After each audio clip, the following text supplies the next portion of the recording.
Гилгабеш, плоча 8.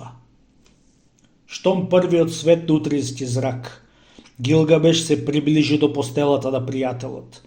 Бирно лежеше Енкиду, безбетежно. Тихо се креваа и се спуштаа градите дегови. Тихо истекуваше од неговата уста дахот на неговата душа. А Гилгабеш липаше и вака зборуваше: Енкиду, единствен мој пријателе, каде ти останала силата, каде е гласот твој? Ти беше силен како лав и див како бик, и брз беше како елен брзодок. Те сакав јас како брат и те направи велик меѓу сите кнезови. Сите убави жени на Урук те сакаа тебе. Енкиду, татко ти бил шумски бог, а мајка ти може би газела. Горди шерноопашести суштества те создале и тие те израстеле, тие и бикот на пустината, те придружувале на секое пасиште. Нека те оплакуваат изодените патишта, урвестите планински бујаци, врвиците на кедровите гори. Нека те оплакуваат, нека те плачат за тебе. Нека те оплакуваат старците на Урук, кои со благослов те испраќаа на пат. Нека плаче за тебе и зеленото поле, како мајка да те жали и оплакува. Нека те оплакуваат и карпите кои го видоа нашето минување. Нека те оплакуваат тигрите, лавовите и пантерите, и дивите мачки, и хиените, мечките, биволите, кошутите, елените, и дивокозите, бургавите бикови, и сите шумски зверки нека те оплакуваат. Нека плаче за тебе дивата вода на Улај, чии брегови заедно ги газевме. Нека те оплакува Еуфратот, чија вода ги полдевме мешините.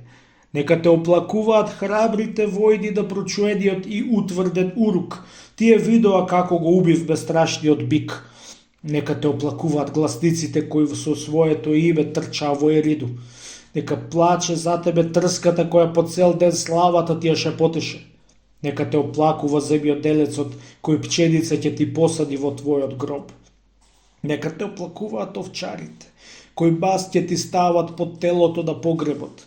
И пекарот кој в уста ќе ти стави престо печен леп кога ќе те погребуваме. Нека те оплакува свештеничката на љубовта, која со скапоцено масло ќе те намачка. И јас ќе те оплакувам талкајќи, место мајка ти и татко ти. Ќе плачам и јачам: о, војни и старци на Урук, чујте го мојот тажен плач. Енкиду, мојот брат, мојата половина, него го оплакувам, заде го овкам и се буфтам, како жена тажачка непрестајно, не бари ми ги украдоа украсите од мојата десна рака, камата од мојот цврст појас, копецот од мојата празнична руба, и сега живеам без мојот Енкиду. О, пријателу мој, кој си трчал како диво муле, или со чекор на пантер и брзина на пастув, што ми беше приврзан како верен коњ. Заедно ги изодевме планините и се искачивме на брегот на боговите, за да го фатиме и да го убиеме волшебниот бик, зграбчувајќи го за роговите и одсекувајќи му ја главата. Заедно го совладавме и Хумбаба, владетелот на Кедровата гора, во борба жестока. Го победивме и со скап трофеј се вративме дома од прекупланинската провинција. О, херојски Енкиду, каков сон те оковал, одговори ми. Каков мрак паднал врз очите твои соколови, каква тапа глувост неразборно се воврела во ушите твои, па само лежиш непотегливо и не мрднуваш повеќе. Ти ги допирам очите, не гледаат тие. Ти го допирам срцето, не чука тоа, не бие. Како невеста со превес, до глезди во смрт си обвиен. Ко орел глеј, вардам будно над тебе, како лав се војвам горе и долу. Се шуткам, се штурам, како лавица кружам на која и ги грабдале младенчињата. Со во својот укруп големот корен си ја кордам косата и ја расфрлувам далеку ко плева, ја фрлам својата облека како заразна груба чоја.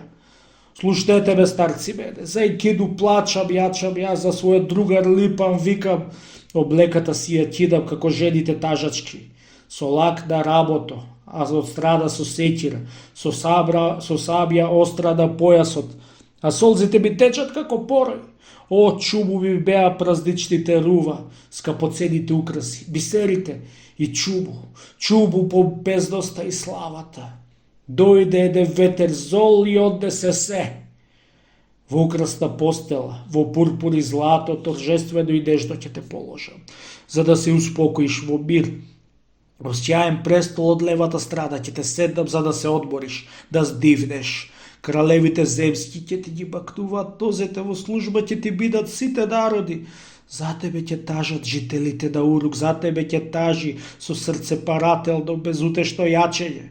Тебе ќе те оплакува, за тебе ќе жали со траурен обред и со тага голема и Гилгамеш. За тебе ќе плаче во бол и жал, како лав што си ја загубил саканата лавица, рикајќи ќе јури горе и долу по цел свет. Гилгамеш потоа издаде наредба. О, најдобри маестори на царството, исковајте му го ликот во скулптура. Па сите маестори се нафрлија и во метал го врежаа на Енкиду ликот. Тогаш Гилгамеш го крена гласот кон мртвиот Енкиду. Градите со бисерите се украсени, твоето тело е покриено со злато. И кога зората се зазори, Гилгамеш изнесе маса од дабово дрво, со мед наполни еден кардеолски ќуп и еден камен ќуп наполни со кајмак. И полната маса со јастие и питие му ја покажа на вечното сонце.